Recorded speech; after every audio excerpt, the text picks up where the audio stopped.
അവരെ പണ്ടത്തെ തോക്കും ഒട്ടകം തോക്കുകളും കത്തികൾ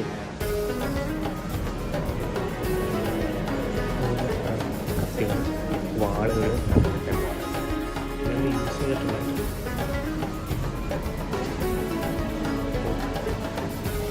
കല്ലുകളാണ് കോൺസ് ആണ്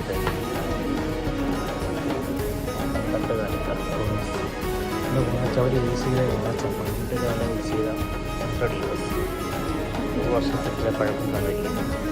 പിന്നെ അവരെ മാറ്റം വന്നത് കോൺസുകളാണ് കേട്ടോ. വാളുകൾ വലിയ ഇതൊക്കെ വെറൈറ്റി വാളുകൾ എല്ലാം പഴയകാലം യൂസ് ചെയ്തിട്ടുണ്ട്. ഇത്ര യുദ്ധത്തിന് പോയ വാളുകളായിരിക്കും അല്ലെങ്കിൽ ഇത് തോക്ക് പണ്ടത്തെ തോക്കുകളില്ലേ കണ്ടോ, സ്ട്രക്ചറൊക്കെ ഉണ്ടോ, പണ്ടത്തെ തുമ്പൊക്കെ എടുത്തിട്ടുണ്ട്. ഇത് വലിയ തോക്ക് വേട്ടയ്ക്കൊക്കെ പോകത്തില്ലേ ഇങ്ങനത്തെ കൂടെ അതിൻ്റെ കമ്പിയൊക്കെ ഇരിക്കുന്നുണ്ട്.